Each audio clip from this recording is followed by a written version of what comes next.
Madame, Monsieur, bonjour et bonne et heureuse année 2016. C'est la matinale de l'information, la toute première édition de l'année 2016. Au sommaire de cette édition, retour sur le discours prononcé par les chefs d'État africains et européens. Nous allons commencer ce matin par le discours prononcé par le président de la République du Cameroun, son Excellence Paul Biya, le 31 décembre à la nation camerounaise, avec bien évidemment un accent particulier sur la baisse du prix du carburant, une décision immédiate.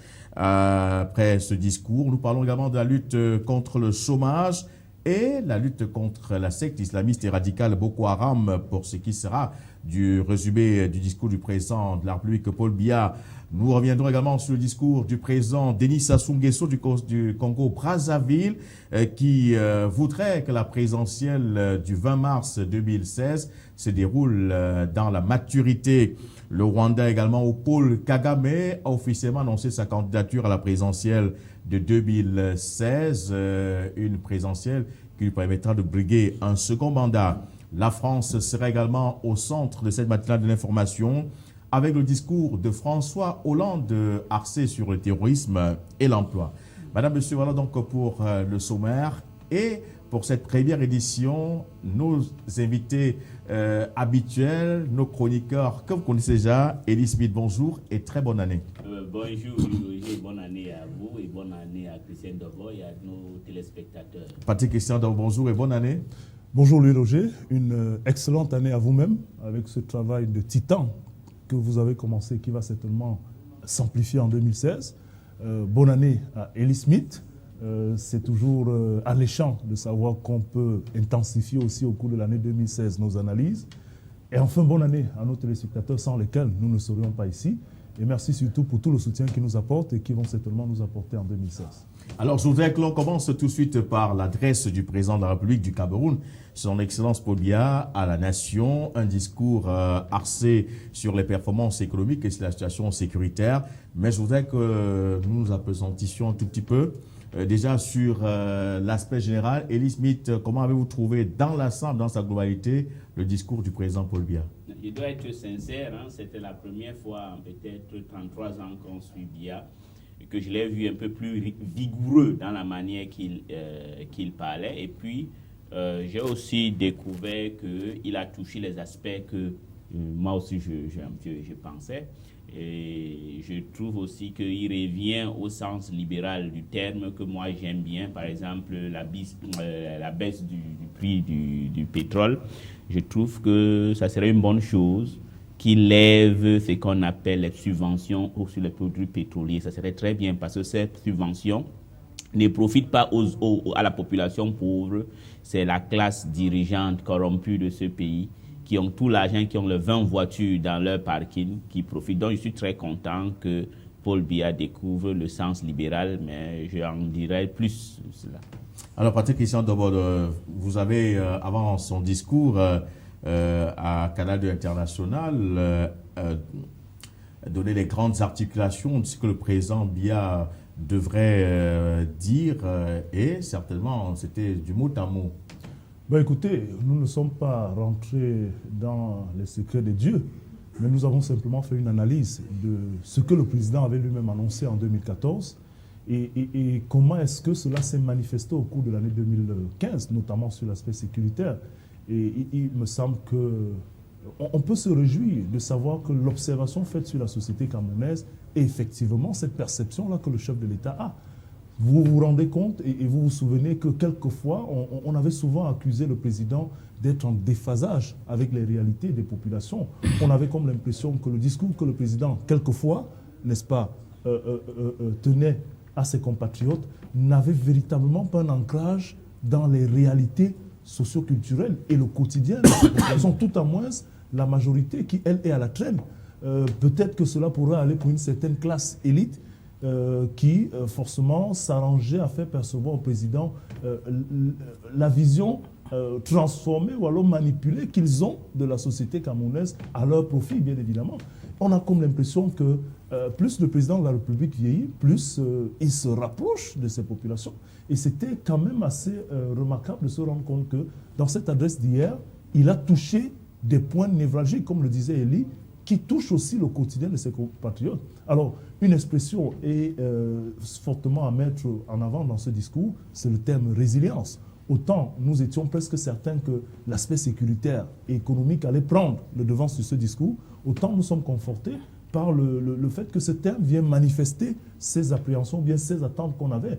Résilience, autant sur le plan économique, quand on connaît le contexte mondial et quand on connaît l'impact qu'on pourrait avoir sur cette économie de manière négative au regard de l'engagement sur plusieurs fronts de guerre du Cameroun avec des ressources exploitées, autant sur le plan de la résilience, l'aspect sécuritaire est bien manifesté dans cette expression où le Cameroun, à travers la bravoure de ses forces de défense, n'a pas perdu un seul centimètre carré de son territoire. Nous allons revenir voilà. là-dessus. Et je termine donc en disant que cette expression résilience se retrouve autant sur l'aspect économique que sur l'aspect sécuritaire. Et on a retrouvé un président de la République qui a touché du doigt la réalité de ses compatriotes et de la manière la plus large.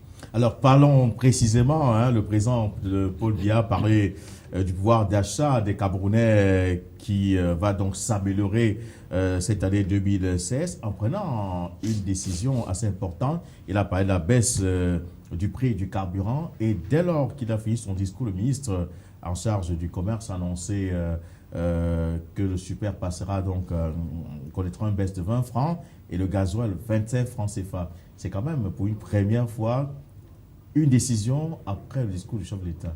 Exactement. Là, on doit apprécier, parce qu'il ne faudra pas qu'on soit toujours dans la négativité. Si quelqu'un a fait quelque chose qui est bien pour une fois dans sa vie, il faut le reconnaître. Et que quand le président prend une décision, automatiquement, ça se traduit en action. C'est quelque chose à louer. Et puis, moi, personnellement, je commence à penser que cette subvention pétrolière qui existait, que les gens, on a cru à un certain moment, c'était pour acheter la paix, la tranquillité dans le pays. Oui et non, parce que ceux qui profitent des subventions pétrolières ne sont pas les pauvres Camerounais. C'est souvent les gens qui sont riches, je le dis, le terme approprié, c'est les gens qui ont souvent des voitures et des moyens qui ne sont pas proportionnels, qu'on ne peut pas justifier là où ils ont eu, c'est eux qui en ont. Parce que quand on va enlever cette subvention sur les produits pétroliers, cette somme serait mise ailleurs, par exemple dans le développement des infrastructures sanitaires ou éducatives. Donc c'est quelque chose de très bien. Mais autre chose, je veux penser que Biya n'a pas fait ça seul, parce que même au Nigeria, on a vu que le président nigérien a pris les mesures similaires. Et c'est l'environnement économique qui favorise. Voyez-vous que depuis une année, il y a une baisse du prix du baril de pétrole sur le plan international. On voit ça mal, que ça ne se traduit pas aussi chez nous. Donc c'est quelque chose de déjà bien. Mais si ça se traduit, ça veut dire, même si le chef de l'État ne l'a pas dit, ça veut simplement dire que le chef de l'État, peut-être le gouvernement a décidé d'enlever cette subvention. Parce que cette subvention était un peu comme un soupape de sécurité qui faisait que les aléas des fluctuations des prix sur le plan international n'avaient pas aucune conséquence sur le prix intérieur. Mais je trouve que c'est quelque chose de bien et c'est quelque chose à féliciter. Alors, Patrick Christian Doro, le président Paul Biya qui prononce ce discours et le ministre du Commerce qui s'exécute, ça veut dire que c'est une très bonne chose, mais il y aura des répercussions positives aussi sur le prix du transport. Donc, s'attendre certainement à ce que le prix du taxi baisse aussi et que le prix du transport en commun baisse aussi. Donc, certainement, des conséquences positives.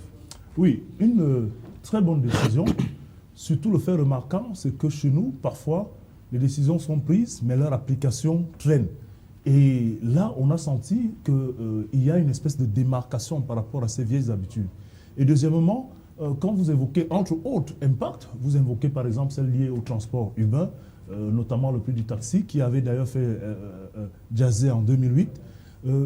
On peut l'espérer, mais sauf que dans les revendications syndicales de cette corporation, des pratiquants de ce côté-là, il y a certes le carburant, mais il y a aussi d'autres facteurs, c'est-à-dire que certaines taxes qui leur sont associées. Mais c'est déjà un pas.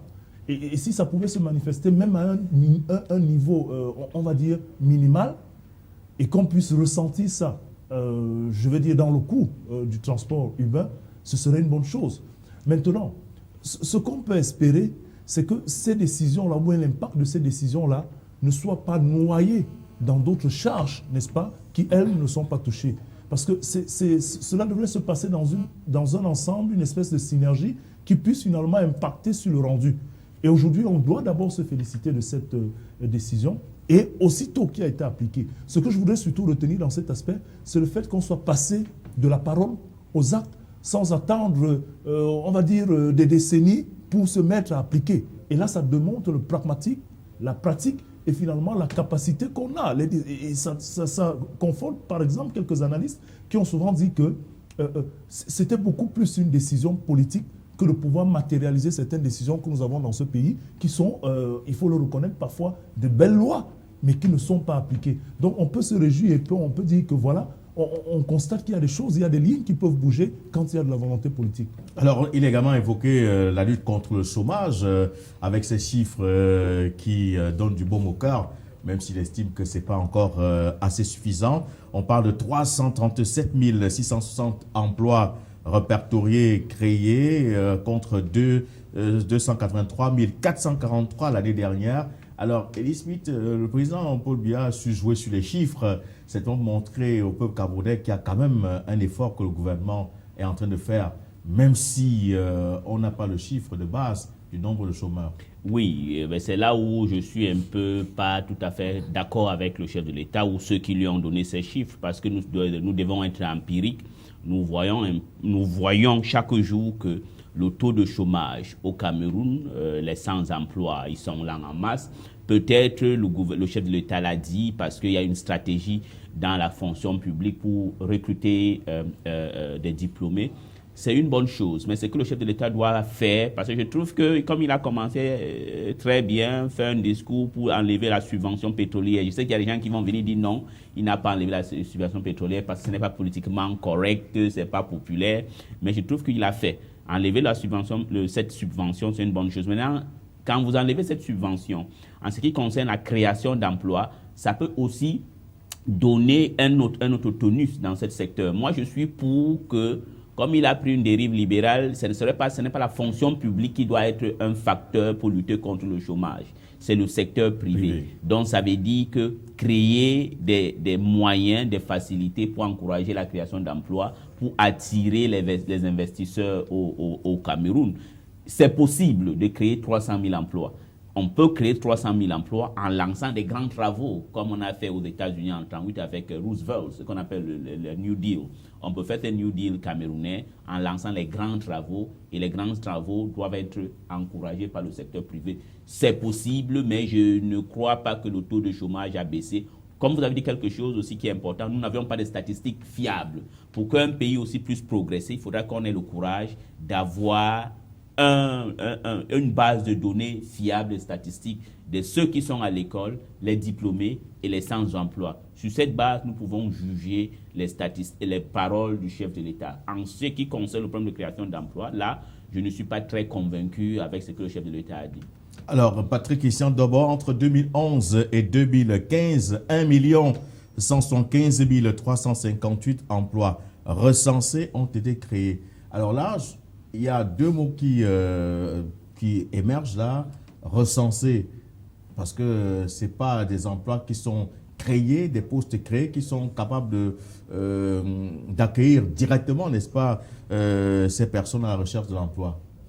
Bon, écoutez, vous savez, on peut apprécier différemment ces créations d'emplois. Le chef de l'État, quand il le dit, il a certainement des données qui lui sont transmises. Pour moi, le problème n'est pas au niveau de la capacité à créer ces emplois. Il faut reconnaître que depuis pratiquement 5 ans, et voire même une décennie, avec le cap fixé vers l'émergence et les grands projets que nous avons, quand il le citait encore, c'est des emplois qui sont créés. Le chef de l'État n'a pas parlé simplement de l'administration, du secteur public, parce qu'il y a des privés qui gagnent des marchés, qui ont un impact, n'est-ce pas, sur ces grands projets et qui forcément recrutent la main-d'œuvre. Je pense que si on veut questionner la question de l'emploi, ce sera surtout sur la qualité de cet emploi et la durabilité de ces emplois-là. Des emplois qui sont créés dans la relance et à travers des grands projets sont des emplois pour la plupart souvent en durée déterminée. Mais il n'en demeure pas moins que ce soit des emplois créés. Maintenant, entre les emplois qui sont créés et ceux qui sont maintenus, ceux qui sont à durée indéterminée pour impacter véritablement sur la vie et le social, n'est-ce pas, de nos compatriotes, on pourrait encore avoir un débat. Moi, j'ai presque la conviction que ces chiffres-là, le chef de l'État les tient de bonnes sources et qu'ils peuvent être justifiés sur le plan de la création de ces emplois, au regard des grands chantiers sur lesquels le Cameroun a engagé et de cet ensemble, de cette dynamique-là. Maintenant, la question et la véritable question, je le répète, réside dans la qualité de ces emplois et la durabilité de ces emplois. Donc, il était question également, pour que le chef d'État soit plus incisif, voilà, que nous ayons des statistiques, d'avoir pour dire sur les 1 million d'emplois, par exemple, le secteur privé, combien sont encore voilà, en activité, hein, parce que si vous avez un projet qui dure 3 ans, 4 ans et que vous avez créé 100 000 emplois, bien à la fin du projet, est-ce que le projet en lui-même est capable d'absorber encore les 100 000 emplois? C'est peut-être à ce niveau qu'on pourrait avoir un certain nombre d'interrogations, mais on ne peut pas faire sur un discours comme celui-là un procès au chef de l'État parce qu'il a laissé libre cours à toutes les appréciations, mais il a parlé de création d'emplois. Nous sommes capables de les créer. Est-ce que nous sommes capables de les maintenir? Et quel type d'emploi nous créons? C'est à ce niveau que le Cameroun devrait se situer parce que le Cameroun en a la capacité. Donc, je pense que c'est possible de créer autant d'emplois, mais la question réside ailleurs. Alors, Elie, un autre axe de ce discours du chef de l'État, c'est l'industrialisation du Cameroun qu'il a annoncé, qui passe par une énergie suffisante. Et dès lors que, quelques minutes après son discours, c'était la coupure d'énergie presque générale dans la capitale économique du Cameroun, encore une autre réaction négative, cette fois-ci, du discours du président de la République. Oui, oui et non. C'est négatif parce qu'il a parlé, contrairement à ce qu'il a dit sur la baisse des prix du carburant. Là, il n'a pas de l'énergie et une fois on lui a montré la réalité que c'est faux. Bon, à la décharge du chef de l'État, pas entièrement, c'est que, pas seulement au Cameroun, dans beaucoup de pays africains, la population a augmenté, le mode de consommation a varié et apprécié, mais l'investissement dans le secteur de l'énergie n'a pas suivi. Donc c'est un problème. Maintenant, c'est la faute à qui? C'est la faute aux gouvernants de tous les pays africains. C'est possible réellement de lutter contre ce problème de l'énergie. Ça veut dire que je pense que le gouvernement doit avoir la capacité de libéraliser le secteur.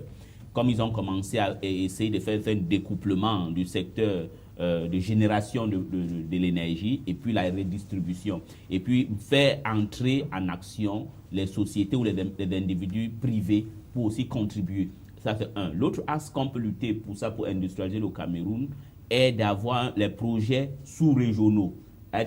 Par exemple, vous avez le projet de Inga 2 ou Inga 3 en République démocratique du Congo, où ça va aider aussi à absorber ou à résoudre les problèmes énergétiques. C'est possible, mais il faudra seulement que le gouvernement ait la même capacité qu'ils ont fait dans le secteur de la téléphonie, soit libéral. Rappelez-vous, avant que les MTN ou les autres n'arrivent, le Cameroun n'avait pas une certaine télédensité comme elle a aujourd'hui. Mais une fois qu'on a libéralisé ce secteur, on a eu le problème et qu'on ait aussi le courage.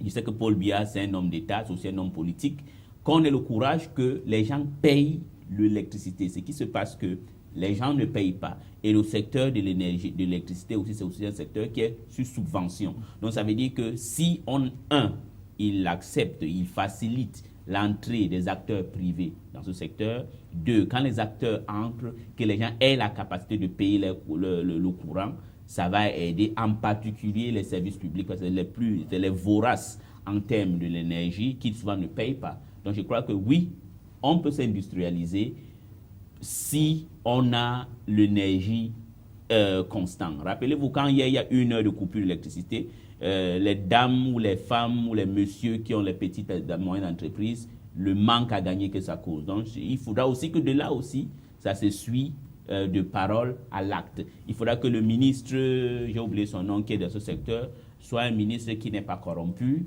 qui ne demande pas de l'argent aux gens qui veulent venir pour demander... Le ministre de l'Énergie, le docteur Vasile Atangakuna. Voilà, qu'il ne demande pas de l'argent, parce que j'en ai la preuve. Quand un secteur vient, il demande de l'argent, le gouvernement aussi doit être dur avec cela, parce qu'il peut avoir des bons esprits, mais ceux qui l'entourent sont aussi les gens qui sont contre l'avancement du pays et la réalisation de ces projets.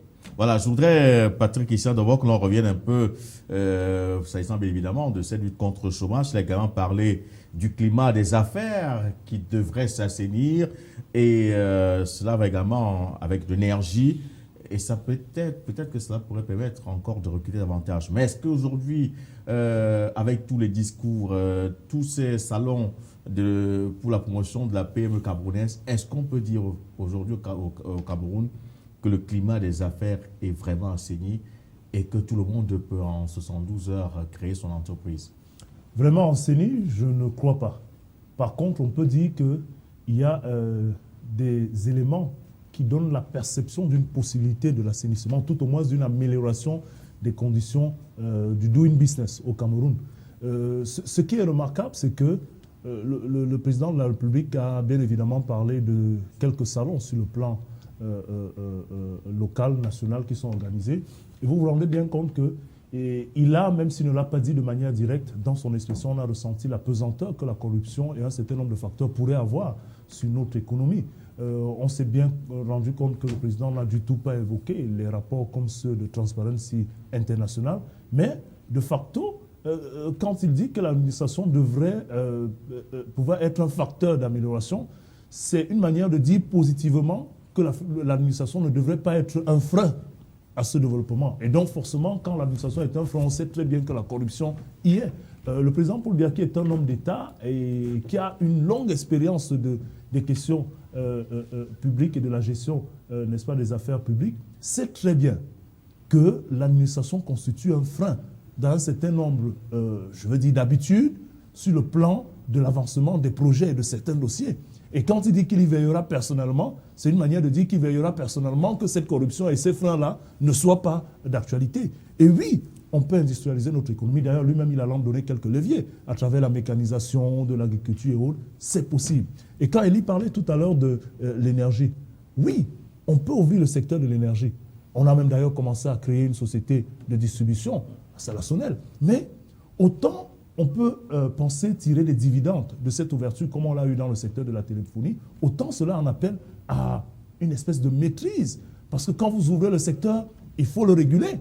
Les travailleurs qu'on a aujourd'hui avec la téléphonie, le Cameroun peut se réjouir d'avoir quelques plus-values, mais le Cameroun pourrait avoir 10 fois plus que ce qu'il a actuellement.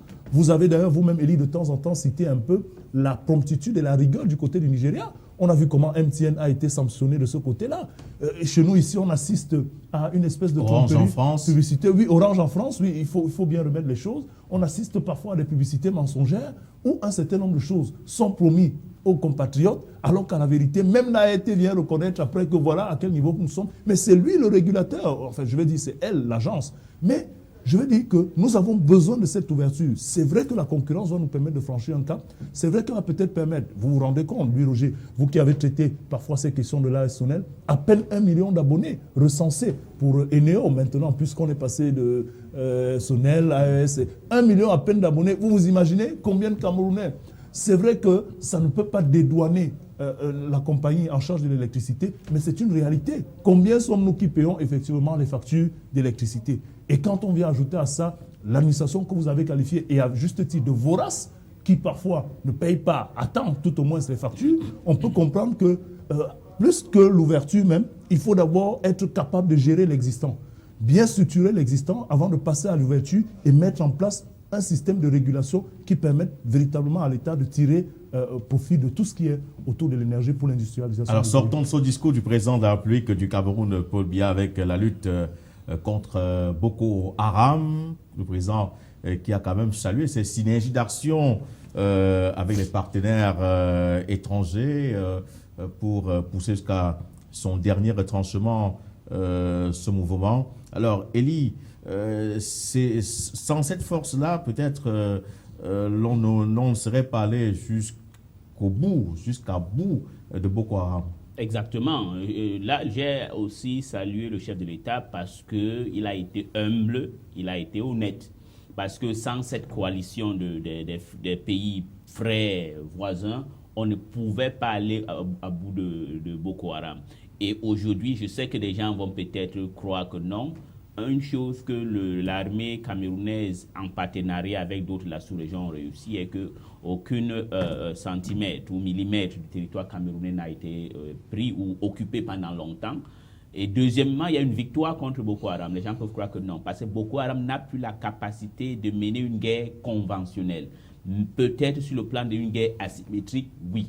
Et ça, c'est quelque chose qu'on doit louer. Et je pense que les pays de la sous-région, le Cameroun, le Tchad, le Niger, le Nigeria, doivent continuer toujours de travailler main dans la main et aussi avoir la capacité de développer le secteur de renseignement. Ça qui est très important dans cette guerre. Et aussi gagner les cœurs des gens qui sont au front, qui sont concernés. Parce qu'on ne peut pas gagner une guerre si on ne gagne pas les cœurs des gens ou le territoire dans lequel la guerre est en train d'être menée. Alors, Patrick Kissane, devant le chef d'État qui a quand même remercié les populations, surtout la partie septentrionale du Cameroun, pour leur bravoure, leur vigilance et surtout ces comités de vigilance qui réussissent quand même à ce qu'on évite les carnages dans cette partie du pays. Oui, c'est essentiel, Louis Roger. Dans le deuxième volet de l'expression résilience que le chef de l'État a utilisé, il y a cet aspect sécuritaire. Je ne vais pas revenir sur les bons points que Élie vient de citer tout à l'heure, mais c'est quand même exceptionnel de voir le niveau de mobilisation de nos compatriotes. On avait déjà eu les marches dans le pays, à l'extérieur. Il y a eu ces dons différents en matériel, en numéraire. Et ensuite, il y a eu cette démonstration véritablement de courage, de patriotisme et de sacrifice de ces comités de vigilance que vous venez de citer. Et d'ailleurs, le chef de l'État a déjà envoyé des soutiens, autant matériels que financiers, à ces comités-là. Des récompenses, des médailles même, à quelques-uns qui ont, même à titre posthume, perdu la vie, et à ceux qui sont là présents sur le terrain. Je pense que la mutualisation des forces a effectivement donné un coup à Boko Haram.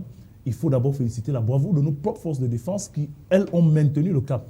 Et ensuite, cette mutualisation a ramené Boko Haram à son usage premier, ses habitudes premières, qui est celle de cette guerre asymétrique à travers des attentats suicides, des incursions cachées. Et aujourd'hui, cela nécessite, plus que la vigilance de nos comités de vigilance, une vigilance encore accrue. Parce que ce type-là de manifestation, cette guerre asymétrique-là, demande d'avoir des antennes partout et nulle part. Et en ce sens-là, nous devons féliciter nos compatriotes dans cette partie. Et le renseignement est là.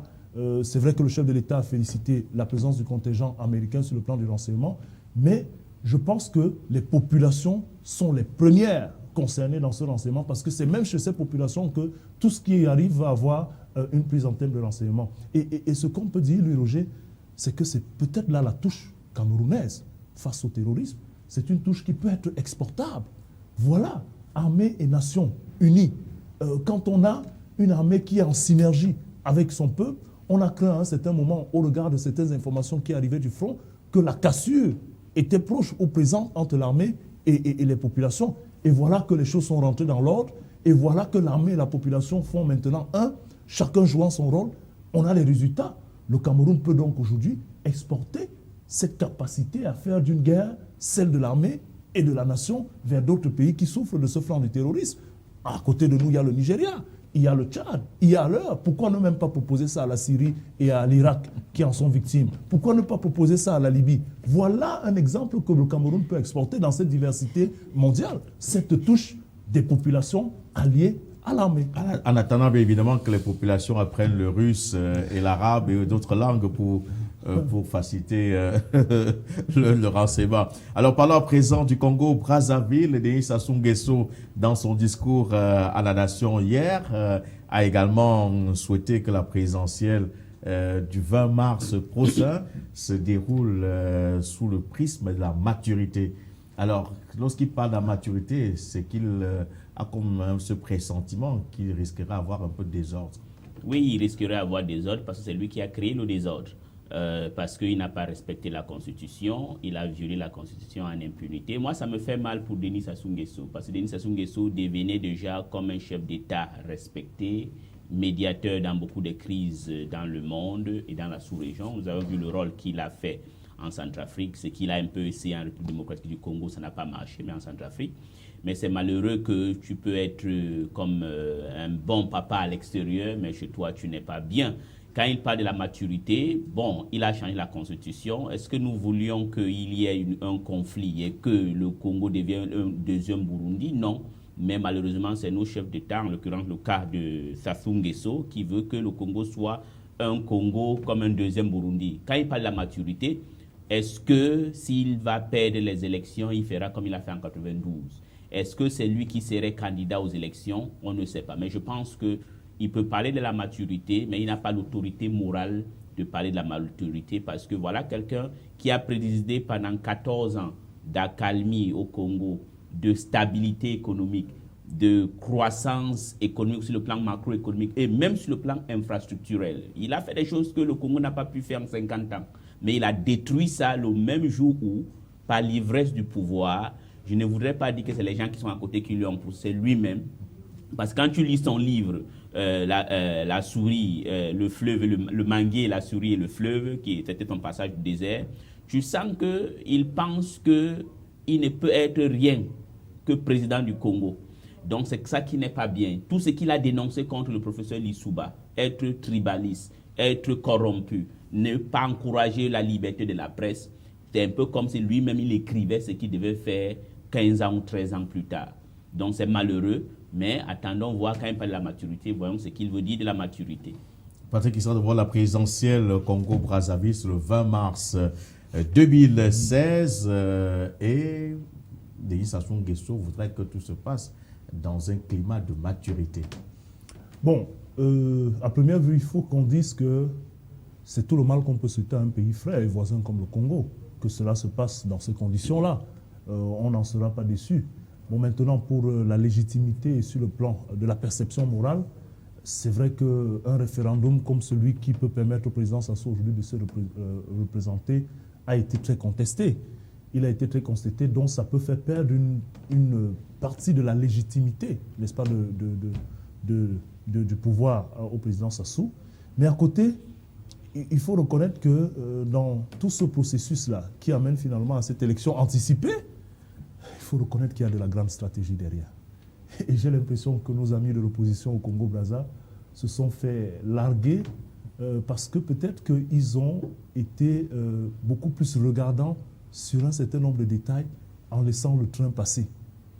Moi, si j'avais un conseil à donner de manière humble à nos amis de l'opposition au Congo, c'est de veiller à ce que les structures qui vont encadrer cette élection-là, les mécanismes de cette élection, même si on peut reconnaître que le parti au pouvoir a déjà pris de l'avance, à travers la maîtrise certainement du fichier électoral, à travers la maîtrise d'un certain nombre d'acteurs, il faudrait peut-être que l'opposition ne se lasse pas de mener le combat et se concentre sur l'essentiel. On a annoncé une commission électorale indépendante. De quoi sera-t-elle constituée? De qui, j'ai envie de dire?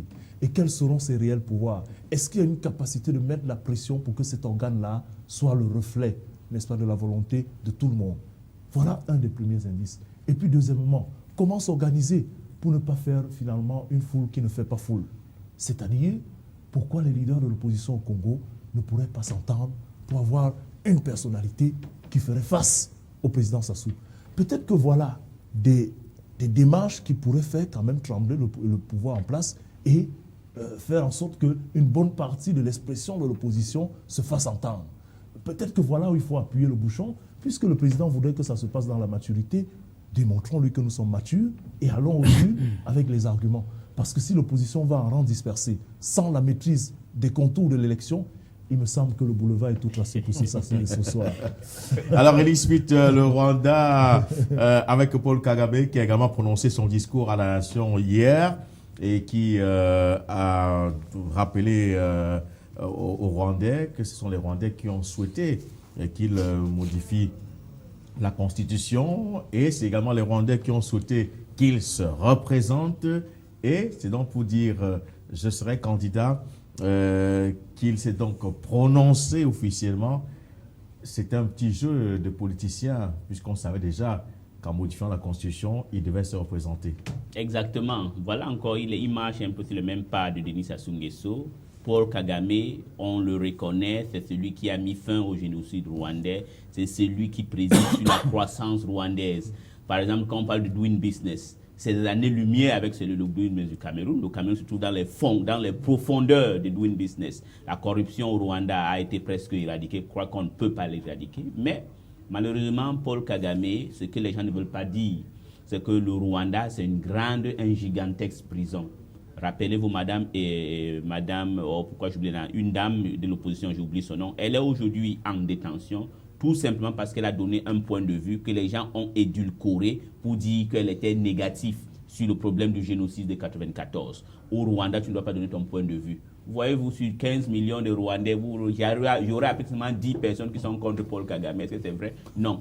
Paul Kagame aussi n'a plus d'autorité morale de dire quelque chose. C'est faux de dire, comme il a dit, que c'est les Rwandais qui ont cherché. C'est un État policier. Et est-ce que ça me surprend? Personnellement, ça ne me surprend pas parce que Paul Kagame, c'est quelqu'un qui lit le livre d'un ancien président sud-coréen, Lee Kuan-yew, qui a gouverné pendant 50 ans. Donc voilà ce qu'il veut faire.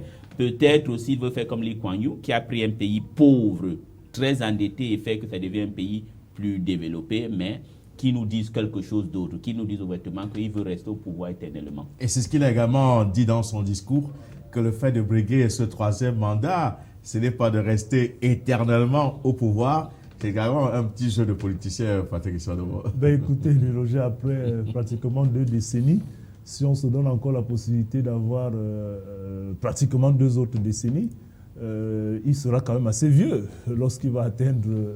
Et puis bon, c'est clair que tous les ingrédients de la modification de la Constitution au Rwanda sont personnels. Cette clause qui est instituée uniquement pour le président Paul Kagame dans la Constitution, c'était du jamais vu. On a souvent des modifications de Constitution qui sont tout de même généralisées, même si on sait que l'objectif est de donner un certain nombre de facilités à ceux qui sont en place. Mais là, c'est nommément cité et ça fait quand même jaser. C'est en cela que quelques analystes ont souvent jeté un regard assez désolant sur les prises de position de nos amis occidentaux, parce qu'à côté, cela se passe au Rwanda. On crie, on a même un peu crié au Congo, même si le Congo a su quand même passer la pilule. Au Congo-Brazza, j'ai envie de dire, le Congo démocratique aujourd'hui est dans la ligne de mire. Donc, le président Paul Kagame est véritablement là pour se représenter pour longtemps. Mais ce qu'on peut lui reconnaître, c'est que, au-delà de cet aspect qui pourrait être considéré comme une vaste prison, comme l'a dit Elie, il y a que dans la mentalité de bon nombre de Rwandais, on a des choses comme la corruption qui sont devenues une aberration. C'est-à-dire que les gens s'auto-flagellent même à s'imaginer dans des situations de corruption. C'est peut-être parce qu'il y a une force qu'on peut considérer comme étant dictatoriale, parce que la vie du président Kagame est fortement imprégnée dans le quotidien, la vie de tout le monde. Mais regardons, c'est à se poser la question si en Afrique, le bâton et la dictature ne sont pas les choses qui marchent le mieux. C'est une question. Parce que quand on regarde les résultats, et comparé ailleurs, c'est vrai qu'on ne va pas dire que là où il y a la démocratie, ça ne marche pas. Mais je veux dire, on a des simulations de démocratie dans certains pays qui nous donnent plutôt des effets catastrophiques. Merci, on va rattraper à la réalisation 3 petites minutes pour parler de la France avec ce discours de François Hollande qui était axé sur le terrorisme et l'emploi. Pour François Hollande, en 2015, c'était souffrance et résistance. Maintenant, pour 2016, ils pensent que c'est la vaillance et l'espérance. Les Français, ils parlent bien et ils ont tous des jolis mots qui riment bien. Exactement. Le salut de Hollande serait sur le front de l'emploi. Si le taux de chômage, là-bas, ils ont des vraies statistiques, pas comme chez nous, ici qu'on n'a rien et on raconte n'importe quoi. Si le taux de chômage est vérifié, qui baisse, je crois que Hollande a encore beaucoup de chance. Et puis Hollande encore, s'il n'y a plus de bombes en France, comme ça, je crois qu'il a beaucoup de chance. Mais en attendant, là où les Français attendent M. Hollande, c'est sur le plan de création de l'emploi et puis sur le plan sécuritaire. Et il a parlé d'état d'urgence économique et sociale pour parler de cette décision qui a été prise depuis les attentats du 13 novembre. Il parle aussi de la formation préhautaire pour 500 000 demandeurs d'emploi. Il parle aussi de l'aide à l'embauche pour les petites et moyennes entreprises. Alors je pense que voilà quand même des mesures aussi concrètes pour ce qui est de l'emploi en France. Oui, je commence par cette question de l'emploi parce que très souvent on parle des questions de l'emploi. Chez nous ici, on a la difficulté parfois même à estimer véritablement qui sont les demandeurs d'emploi parce que d'abord, ils ne sont pas suffisamment répertoriés et ensuite, on n'a pas connaissance des qualités qui sont les leurs. Et cette formation à l'emploi participe de capaciter, n'est-ce pas, les demandeurs d'emploi à des postes. On voudrait leur donner justement cette capacité à orienter les demandes et à être pratique. On voudrait savoir si lui, Roger, qui postule aujourd'hui, qui est demandeur d'emploi, a la capacité d'être, je vais dire, chaudronnier. Ça nous manque le plus dans les chantiers au Cameroun. C'est des exemples comme ça qui démontrent qu'il y a une certaine politique cohérente dans la gestion de la question de l'emploi. À la fois recensement, formation, spécificité et ensuite proposition. Et l'accompagnement qui vient aux petites et moyennes entreprises pour la politique n'est-ce pas, d'embauche participe de la vision du Parti socialiste. On avait souvent décrié pendant les 3 premières années du mandat de Hollande qu'on avait l'impression qu'il appliquait plutôt une politique favorable à la droite, qu'il faisait beaucoup plus de fraude aux patrons et qu'il ne donnait pas un certain nombre d'arguments pour permettre l'embauche à grande échelle. C'est d'ailleurs la vocation du Parti socialiste. Ici, l'accompagnement des petites et moyennes entreprises peut être un avantage de plus pour les patrons, mais il est ciblé et orienté cette fois-ci, parce qu'on va vous conditionner autant sur les questions fiscales que sur votre capacité à créer ou alors à recruter les Français demandeurs d'emploi. Merci, M. Lagaba, en parler pour sortir des grands travaux publics et surtout la rénovation des vieux bâtiments. Nous en parlons déjà ici sur ce plateau avec ces quartiers défavorisés où des jeunes Français sont obligés de devenir des djihadistes parce qu'ils vivent dans des conditions difficiles. Donc c'est un discours qui est également orienté vers la rénovation de ces quartiers et de ces vieux bâtiments. Madame, Monsieur, c'est ici que s'achève cette toute première édition de la matinale de l'information sur votre chaîne internationale Canal 2 Info. Une fois de plus, bonne et heureuse année 2016. Ne quittez pas, nos programmes se poursuivent.